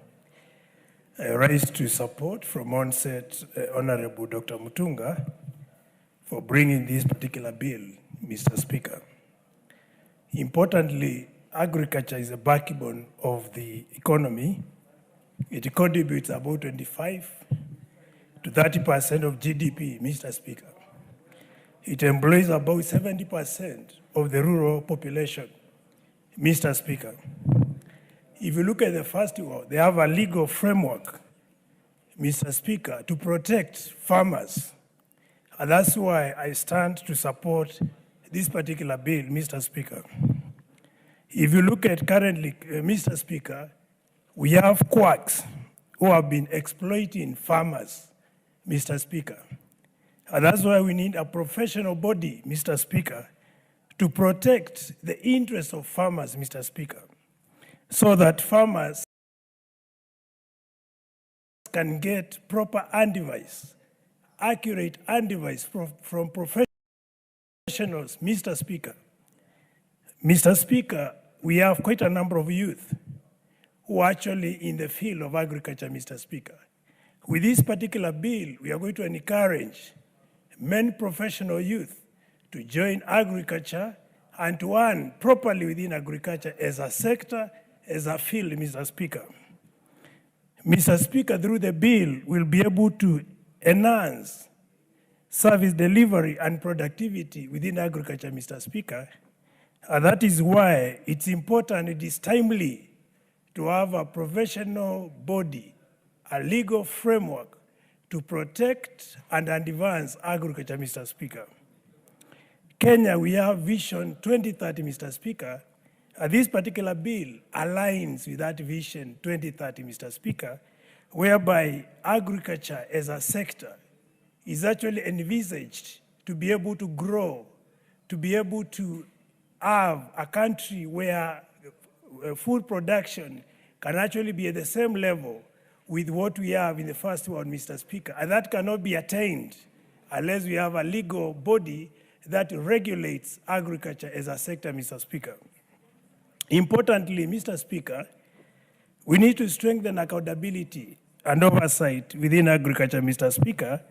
And that's why this particular bill, which has been crafted by Honorable Dr. Mutunga, is important because it's going to promote that particular space where oversight within agriculture is enhanced and there's accountability when it comes to do with the matters to do with food production, Mr. Speaker. If you look at our country today, consumer protection, that aspect of protecting what we eat is not well done, Mr. Speaker. And the simple reason is we are lacking professionals within agriculture as a field or as a sector. So having a legal body that regulates how the sector agriculture is being done comes timely, and we need it like yesterday, Mr. Speaker. If you look at other professional bodies, if you talk of building, we have engineers, we have quantity surveyors, they have a professional body. Medics, medical doctors the same way. But when it comes to agriculture, that's not there. Agronomists, animal scientists, all those are not protected because we lack that legal or a legislation that protects them, Mr. Speaker. That's why we need to accelerate this and have the body established like yesterday, Mr. Speaker. We are in a technology world, Mr. Speaker, and innovation within agriculture is needed. And it can only be done when there is legal framework to protect and advance innovation within agriculture. If you look at advanced economics, I would take of Russia, for example, we have technology employed in agriculture by professionals. The same applies with Israel and other countries that have been able to advance on matters to do with agriculture, Mr. Speaker. Therefore, in a nutshell, Mr. Speaker, to summarize my only summary, I would say this is a very important bill, and I stand to support it so that at least we have a legal framework and we are able to protect our farmers, more so rural farmers who need professionals to advise them accurately and to give them proper evidence-based advice to advance and promote production, more so on agriculture, in all spheres of agriculture. Thank you, Mr. Speaker. I support. Honourable members, before somebody else catches my eye, the chair's eye, I want to welcome students or pupils from Ilke Lunyeti Primary School, Kajiado East in Kajiado, who are in the public gallery. I also would want to, is there somebody from the Ma community here? I don't see somebody from Kajiado. They have loyal friends. Okay, the honorable learned friend, Karoli Omondi, you can give a very good word of encouragement to these peoples. Yes. Thank you very much, Honorable Speaker. I take this opportunity to welcome the young pupils from the Ma community. I don't know why you identified them as the Ma community, but I believe Maasais are the most special Kenyans. I want these youngsters to live here knowing that. Why do I say so? If it was not for the Maasais, first we would never have had Kenya. The boundaries of Kenya are clearly defined according to the Maasai movement. And they are the most welcoming community and the most beautiful. And the most beautiful people in the Republic of Kenya. And the most friendly. And the least tribal. And Maasais, if Kenyans took the habits of Maasai people and their values, Kenya would be a great nation. I warmly welcome you. I wish you well. We will continue to support all the initiatives in Maasai land that make girls get good education, and we will not forget the boys. Thank you very much. You forgot to add also they are the ones who stopped the slave traders, along with their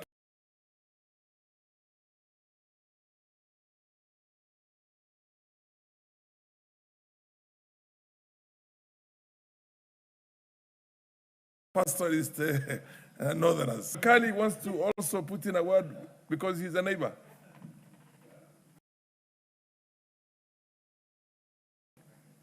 Please give the mic to Makali, Dr. Makali. Thank you, Honorable Speaker. Honorable Speaker, as a neighbor and also as a scholar, let me take this opportunity to welcome our young ones to Parliament. We want to tell them this is where laws of this country are enacted. And it's good they are here to see what happens. We wish them well in their studies, and I'm sure some of them, their long-term goal is to be seated where we are seated, to continue making laws for this country. So with their teachers, best wishes, and encourage the students to work hard, even though they come from Kajiado.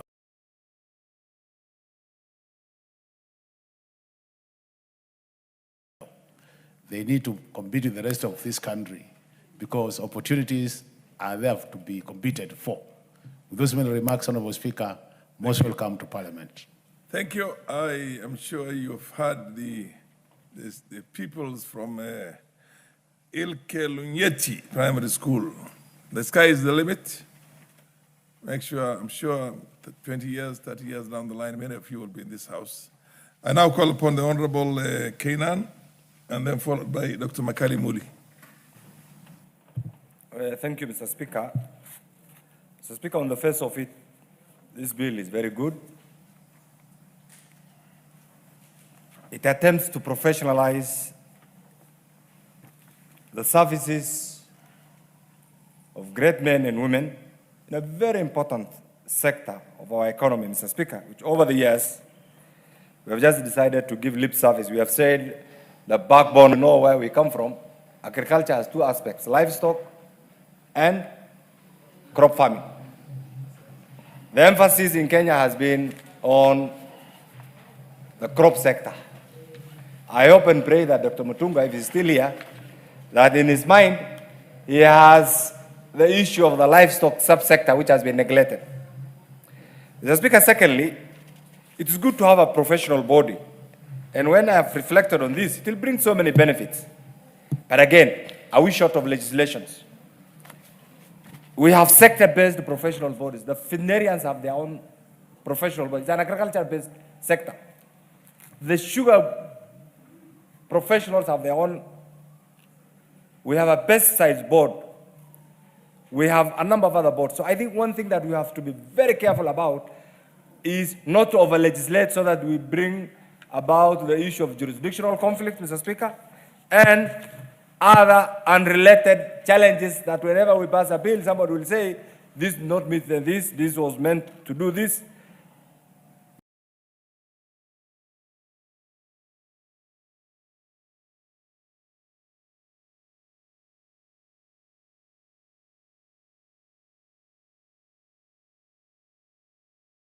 Generally speaking, key professionals in this particular sector to bring about the issue of food security, which is a very important component, Mr. Speaker. Mr. Speaker, the other day I was in Ireland, and shockingly I went to one of the evening coffee place. Our coffee is being used to blend the Irish coffee. And Mr. Speaker, our professionals should have protested in the strongest terms possible at the World Trade Organization, or have had our own brand sold as a Kenya coffee brand. And this is why, Mr. Speaker, the professionals in this particular sector must be ready to support our Kenyan products so that we produce very, high quality products, Mr. Speaker. But outside there, our marketing mechanism has been conflicted, and therefore what is being sold outside there does not clearly project the Kenyan image, Mr. Speaker. And this is one thing that if these professionals really were to work very hard in line with their professions, then Kenya should be self-sufficient, actually, even in terms of food security. Mr. Speaker, the other thing that I know, if this bill is passed, the issue of promoting environmental sustainability is a challenge right now. It's something I'm told by January, the EU has decided to open the first,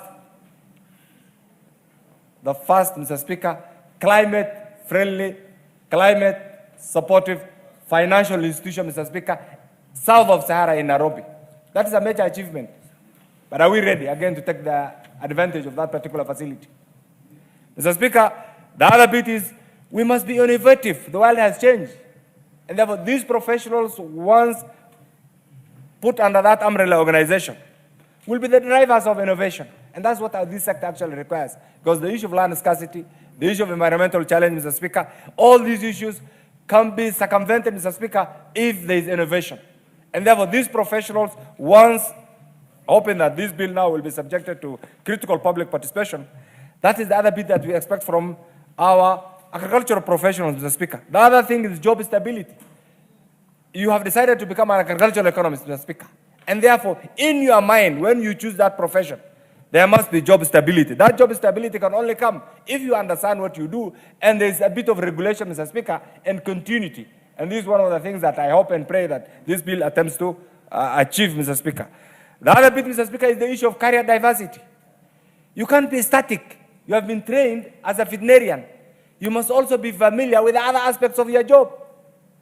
That can only come if we have a professional body that can prepare, can mentor, can bring about change. Not only what you have got through the raw academic platform, Mr. Speaker, but also what you have got through environmental influences, through other friendly means, Mr. Speaker, and this is one thing that has been lacking, Mr. Speaker. Mr. Speaker, you must also be prepared to enjoy what you do. Once this professional body, Mr. Speaker, is legislated, you will have a career fulfillment. You will enjoy what you do. There is somebody else who will also tell you, these are the limits. These are things that you have not done, Mr. Speaker. Mr. Speaker, because we all work for a community, whatever we do must have an aspect of contribution to the community, to the outside community. You are an agricultural person, Mr. Speaker. You are a lawyer. Whatever you do must have also an input an aspect to the society, some benefit to the society. And therefore, I believe once this is done, the Kenyan society in general will see the benefits of this, Mr. Speaker. Mr. Speaker, having said this, I've looked at Section 2, Part 2 of the bill. I see if we don't address this, there's going to be serious jurisdictional conflict. I want to urge the chairman of Agriculture Committee, Dr. Mutunga, who is the author of this bill, Mr. Speaker, to look at it critically so that there's no jurisdictional conflict with other already existing agricultural professional bodies, and they are. So that what we legislate here, because we are legislating for posterity, and I'm sure before you decide to put to a ban a bill, you must have conceived the ideas, you must have contextualized, you must have consulted a lawyer, you must have put it in a parliamentary platform, and finally, that must have given way to the publication of the bill. And all these must be in the mindset of the mover, the originator of the bill. Mr. Speaker, I want him to look at Part 2 of the bill, along with the other existing legal platforms, Mr. Speaker, for agricultural professional bodies, so that we avoid the issue of jurisdictional conflict, which has been rampant. This will also help us avoid the issue of duplication of roles. Mr. Speaker, duplication of roles meaning if there is already an entity that is clearly legislated, clearly provided for in managing profession of that particular organization, then creating a generalized umbrella organization might cause conflict and might also cause duplication of roles. This must also be attended to. So Speaker, the issue of wastages, you are aware. We are number one in passing bills. We are number one in legislation, Mr. Speaker. Our neighbors here, actually, if you go here, you go to UK, if you go to Tanzania here, there are very few legislations, but they've been very effective. Countries over the world, if you go to Japan today, and this is one example that I always repeat, Mr. Speaker. In 1999, as a young legislator, I had the privilege of going to Japan as a member of the Finance Committee. And we were trying to look at the public investment climate, Mr. Speaker. When we went there, we were told the first thing that we were given from their library is a document that they borrowed from Kenya in 1974. In the same year, in 2000, I had the privilege of going to Malaysia. We were also given a document on spatial planning from Kenya, and yet we were going there to benchmark. This era must come to an end. This era of unending, useless trips and legislations that don't add value to the Kenyan taxpayers must come to an end. We have legislated, we have so many legislations. What we are lacking is implementation. What we are lacking is implementation and commitment. Implementation and commitment. Once we are through with this, I can tell you, we can believe, you know the way we do business in our community. By word of mouth, there's no legislation. Purely trust. Although you're aware right now, that's also slowly getting diminished because of other environmental, other societal changes. This thing... Erosion. Societal erosions. So the Kenyan culture, we can't legislate everything. There are countries that don't have any written rules. They have societal norms. Societal norms that guide the society. So right now, it's like we are legislating tomorrow. Just some few minutes ago, we were doing something on reproductive health. And I like the way my sister feeling that particular aspect. Some of the things that we even whisper when you want to talk about it. She's loud. She talks loud about it. Absolutely, and she's thorough. We are doing the same for agriculture. Tomorrow, my good sister here will bring something else. But holistically, what are we saying? We need to have the Kenyan norm. Whether it's the new norm, the old norm, or a convergence of both. And that is what will take us to the next level. Mr. Speaker, you can see the challenges, the environmental challenges. The world, all over, there is confusion. And Mr. Speaker, can I use the floor of the House to congratulate the newly elected mayor of New York for the dynamism, for the change. And I have followed that, Mr. Speaker, and I was awake last night from 3 until he was declared the winner. Simply because the world is changing. And that change is what we need to see here. And that's what will take us the league of developed nations. I support this. Too bad he cannot run for the presidency of the US because he was not born there. He's born in Uganda. Otherwise, he would have been a front runner even in that race. Yes, the Honorable Makali Muli. You said I'm next, so I'm just waiting for the mic, Honorable Speaker. Yes. And Honorable Speaker, I want to start by really thanking you for this opportunity. And before I get to the subject matter, you know, when I hear Honorable Kenan talk about our culture and how we apply it to today's world, I get amazed because Speaker, in quotes, there is this saying, he says, "Mwacha mila ni mtumwa."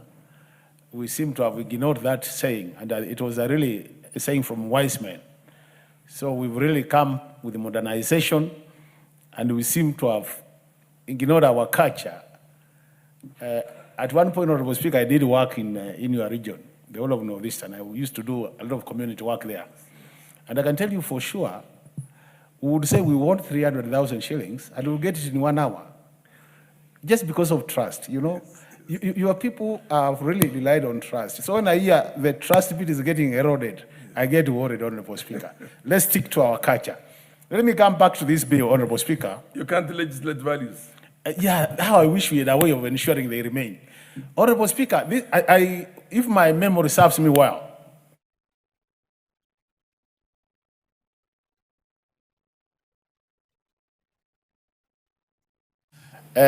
Honorable Mutunga was still spearheading the same bill.